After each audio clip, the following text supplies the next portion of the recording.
Magandang hapon na naman sa inyo mga suki naming tagapakinig. Narito na naman po ang inyong lingkod, Kuya Perez. At ako pong muli ay inyong makakasama sa loob ng kalahating oras. At syempre kasama pa rin natin mga kaibigan, ang ating mga artista sa radyo na siya namang nagbibigay buhay sa ating mga napipiling liham sa araw-araw. At ang liham na ating napili mga kaibigan ay galing sa isa nating masugid na taga-subaybay. At siya po ay itago lamang natin sa pangalang Lena. Bueno, basahin na natin ang liham ni Lena. Dear Kuya Perez, kumusta na po kayong lahat dyan sa inyong himpilang bumbong radyo? Lalong-lalo na po sa inyong mga kasabal niya, Kuya. Lumiham din ako, Kuya, dahil meron din po akong dapat naihingi ng payo sa inyo. Itago na lamang po ninyo ako sa pangalang Lena.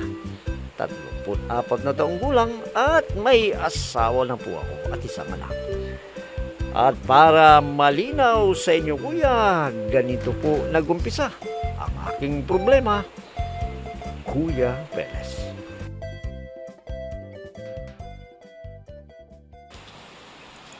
Magkano bang kailangan mo, ha, Alex? Itay, kung may 1,000 sana kayo dyan, pahiramin po ninyo ako. Ibabalik ko na lang po sa inyo kapag nakaluwag-luwag na po ako. Teka, ano bang gagawin mo sa pera, ha, Alex? May sakit po kasi yung anak ko, Kailangan makabili po ako ng gamot niya. Ganun ba? Ito. Buti may naitatabi pa ako. Salamat po. Wala ka naman. Ibabalik ko na po ito kapag nagkape na po ako. Ay nako, huwag mo munang isipin yan.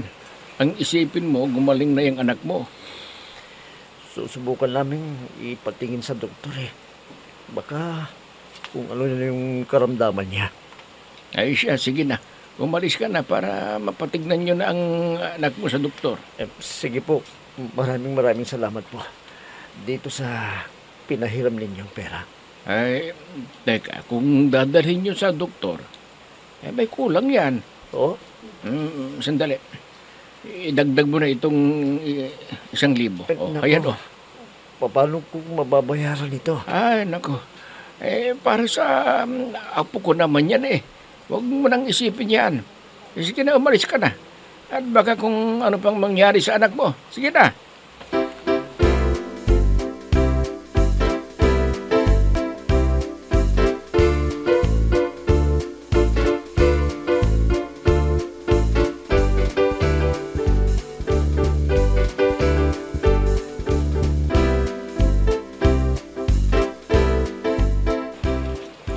Wala namang malubhang karamdaman ang inyong anak. Ordinaryong lagnat lang. At sabihin niyo na lang ang nireseta kong gamot at sigurado ako, naggagaling siya. Maraming salamat po, Doc. Walang anuman. Akala ko kung ano na yung karamdaman ng anak natin. Ako rin Nag-alala tuloy ako. Uso pa naman ngayon ng dengue. Dahil tag-ulan na. Oo nga karamihan kasi sa mga tinatamaan ng dengue ngayon puro mga bata Tatakot ako. Lalo na kapag wala tayong pera. Oo. Mabuti na lang. Nakahiram ko kay Uncle Tasio. Dahil kung hindi ko alam talaga kung saan ako kukuha ng pambayad natin sa doktor. Ngayon, saan tayo kukuha ng pambayad natin kay Uncle Tasio? Huwag kang mag-alala. Sabi naman niya kasi, babayaran ko yan kapag may pera na tayo.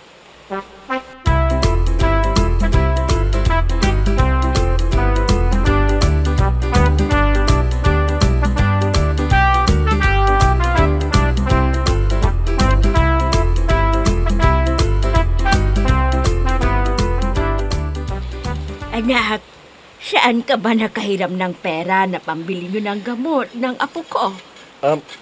Kay Uncle Tasyo po, inay. Buti na lang at nakahiram ka. Nga po, inay. Siguro, kakakuha lang ng pensyon nila. Kaya may pera pa. Alam mo, napakabait ni Tasyo. Matulungin talaga siya. Yan nga ho ang napansin ko sa kanila ni. Alam niyo, nung una, 1,000 lang yung hinihiram ko sa kanila. Tapos nang malaman nilang papacheck up namin sa doktor si baby, dinagdagan niya naman ng 1,000. Ay, ganun ba? Ay, di mabuti. Mabuti lang ho, inay, dinagdagan nila dahil muntik na nga ho kaming kinapos Kumusta na ang apo ko ngayon? Sa awa ng Diyos na magaling na ho siya ngayon.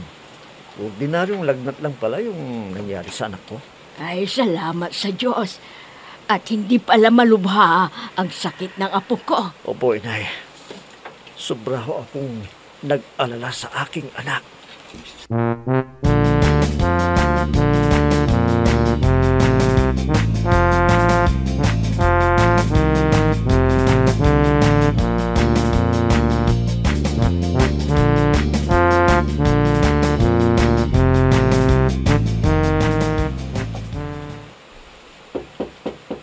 Sandali lang, nariyan na. Magandang hapon po sa inyo. Ha? Sino ka? Dito po bang bahay ni Alex? Oo, dito nga. Bakit mo hinahanap ang asawa ko? Ako po ang anak niya. Nandito po ba siya? May pinuntahan sandali. Hindi ko alam na may anak pala siya. Wala siyang nababanggit naman sa akin Ang mabuti pa, hintayin mo na lang kasi mamaya nandito na yon. Pwede po ba na hintayin ko na lang sila, auntie? Sige, hintayin mo na lang siya. Babalik ka agad yun.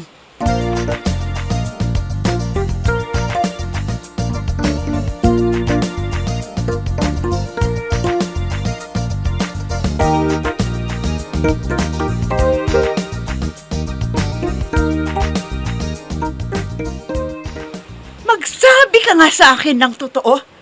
Ni minsan, hindi mo nababanggit sa akin na may anak ka na pala. May tinatago ka pala sa akin, ha? Matagal na yon. At isa pa, hindi na kami nagkikita. Kahit na! Asawa mo pa rin ako! Bakit ka naglihim sa akin? Alam mo kasi ganito yan Mga minor de edad pa kami noon nang mabuntis ko si May.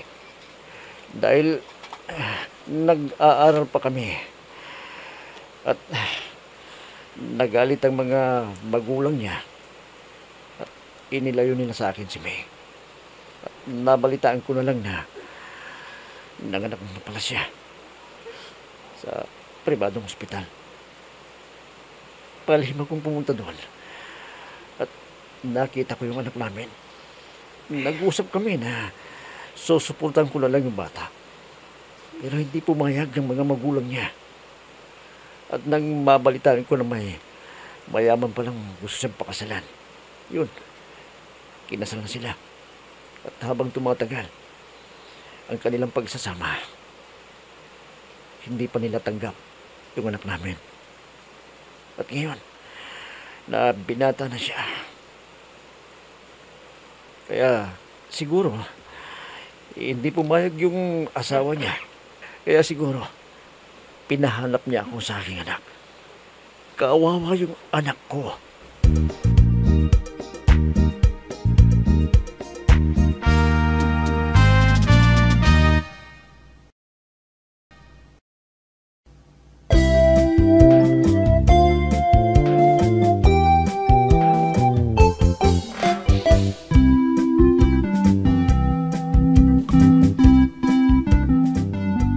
Nabigla ko, kuya, sa biglang paglitaw ng anak ni Alex na malaki na pala siya. Matagal na kaming nagsama pero ni minsan hindi niya nabanggit, kuya, na may anak pala siya. masakit para sa akin ang nalaman ko yun, kuya. Kaya lang nung magpaliwanag siya, medyo naibsan yung galit ko sa kanya. Isang araw, kuya, ay...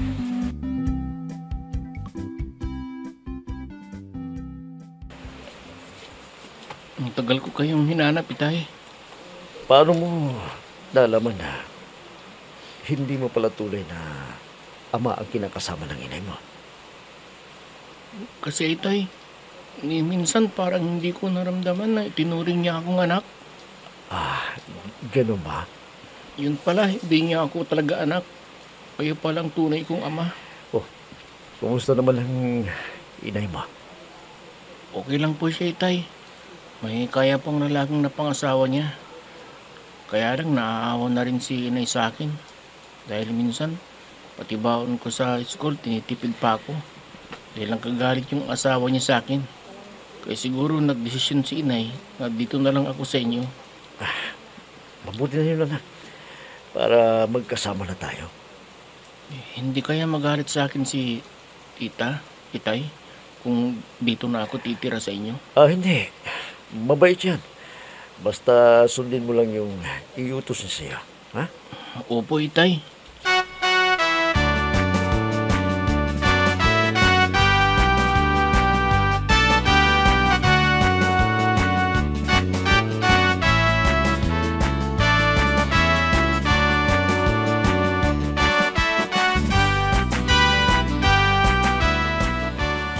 Anak, binata na pala ang apo ko. Ay, oo, inay. Matagal din kaming hindi nagkita eh. Ang akala ko kasi tuluyan nang ilalayo sa akin ng nanay niya. Siguro, kaya ibinigay niya sa'yo dahil hindi magkasundo ng asawa niya. Yun ang awang kwento ng anak ko eh. Pati baon daw niya. Tinitipin siya. Naawa na rin siguro siya sa bata. Kaya pinahanap na niya ako. Kumusta naman ang asawa mo? Hindi ba siya galit dahil sa nalaman niya? Alam niyo yun, sa totoo lang, nung una, galit siya eh. Pero nang maipaliwanag ko lang sa kanya, ang lahat, naunawaan din niya ako. Sana nga ay matanggap niya ng buong buo ang anak mo. Yan pong pinapanalangin ko sa Diyos, inay. Na sana mabuti ang pakikitungo niya sa aking anak. Ano bang naobserbahan mo kapag nandoon ka sa bahay niyo? Ayos naman kapag nag-uusap silang dalawa, okay naman yung pakikitungo niya sa anak ko. Malay mo, kapag wala ka dun sa bahay niyo, hindi magandang ipinapakita niya. May mga ganyan. Pag nandoon ang tunay na magulang, maganda ang ipinapakita. Pero kapag wala ka na, hindi na maganda ang ipinapakita. Plastic lang pala.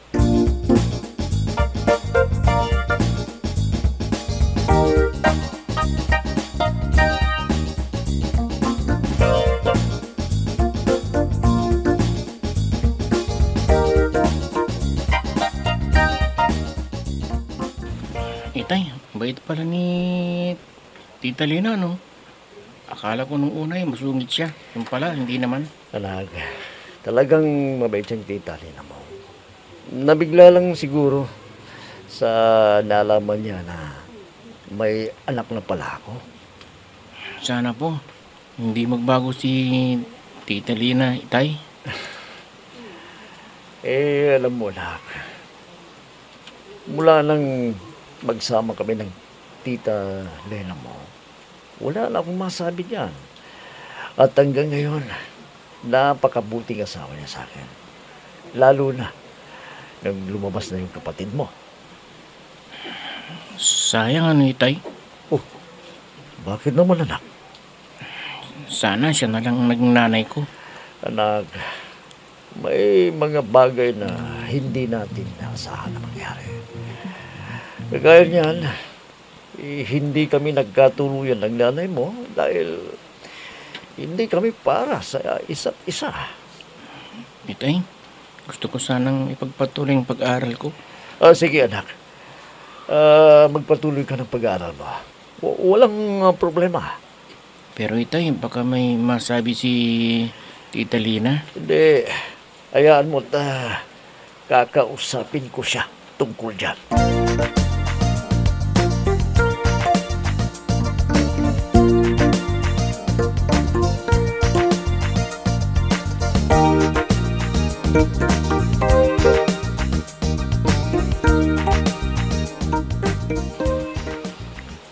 Ano bang sasabihin mo sa akin, ha? Tita, gusto ko pong ipagpatuloy ang pag-aaral ko. Kung pwede po. Sinabi mo na ba sa tatay mo yan? Opo, tita. Anong sabi niya? Kayo lang daw po ang magdesisyon. Alam mo, nung unang kitang makita, magaan ang loob ko sa'yo. Kaya walang problema sa akin kung gusto mong mag-aral. Mag-aral ka kung gusto mo. Ha? Maraming salamat po, tita. Pwede bang huwag mo na akong tawaging tita? Inay na lang. Pwede? Ha? Sige po, inay. Maraming salamat po sa inyo. Yan ang gusto ko. Inay ang itawag mo sa akin. Dahil mula ngayon, ituturing na kitang parang tunay kong anak na panganay.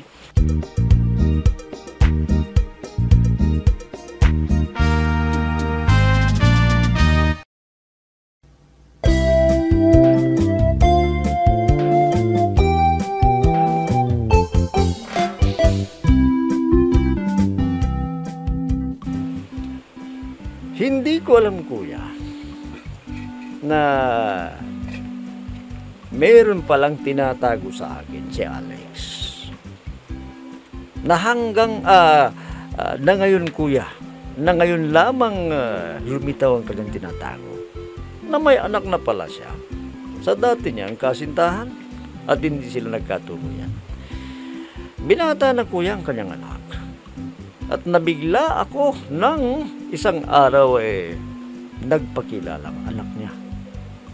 Kuya, hindi naman yun problema dahil mabait naman yung bata. Kaya lang, kuya, ang kinasasakit ng loob ko, yung hindi niya sinabi sa akin ang totoo. Kuya, ang gusto ko lang naman ngayon, kuya, dahil nahulog na rin ang loob ko, napamahal na sa akin ang kanyang anak.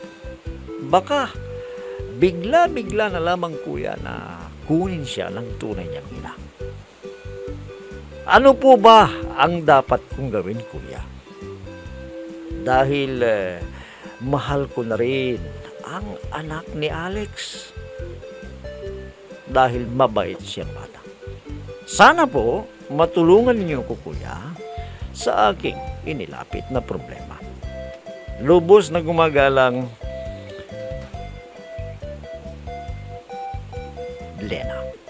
Alam mo, Lena, hindi malayong mangyari yan. Dahil alam naman natin na lumaki siya sa piling ng kanyang ina. Hindi naman siya pinalayas dahil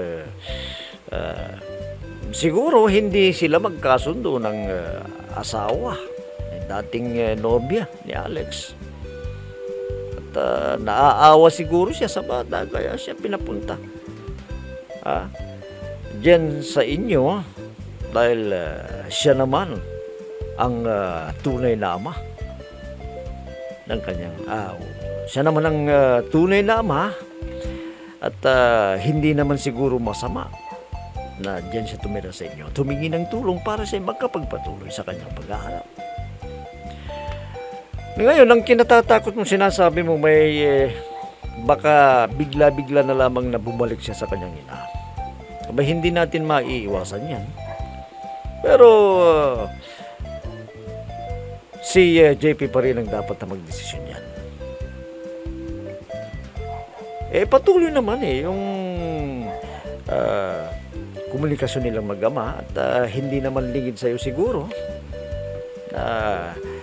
paminsan-minsan nung wala pa yung anak na dyan, nakapag-uusap na yun. Kaya nga lang nitong mga huling araw, tuluyan ng nandyan yung anak ni Alex sa inyo. At ngayon humihingi siya ng tulong para siya makapagpatuloy sa kanyang pag-aaral. Bihira kasi yung anak sa una na kasundo ng kinakasamang lalaki. Bihira yan. Kagaya niyan, kaya nga pinapunta ng kanyang ina dyan kay Alex na tunay niyang ama. Para naman kahit papano kung ano yung gusto niya, dahil gusto kanyang magpatuloy ng kanyang pag-aaral, makapag-aaral siya at tuloy makapagtapos. Ngayon, hindi mo rin pwedeng angkinin ang batang yan dahil anak ni Alex yan sa ibang babae. Sa EJP na sigurong dapat na magdesisyon yan. Kung sakaling dumating sa punto na pagdating ng araw, kukunin siya ng kanyang ina. Pero malayong mangyari yan siguro dahil nandyan na yan. Ama din niya si Alex Nakikita niya yung kabutihan ng kanyang ama. Lalong-lalo na sa'yo. Parang tunay na rin pala yung tuling niya sa'yo. So ano pang pinag-aalala mo? May isip na yan, JP. Huwag kang mag-alala. Sa ngayon, ipakita mo sa kanya kung ano yung talagang gusto mong mangyari. Dahil sabi mo nga, parang tinuring mo na siyang parang tunay na anak. Pero huwag ka na mag-alala. Kaya lang, hindi natin maiwasan minsan na baka maisipan niya pupunta sa kanila. Naintindihan mo ba ako, Lena? Bueno, yan na lang muna sigurong masasabi ko at kahit papaano ay napayuhan kita sa iyong inilapit na problema. Bueno mga kaibigan, hanggang bukas na muli sa ganito ring oras at timpilan, inyong abangan at pakinggan ang programa Peles at your service.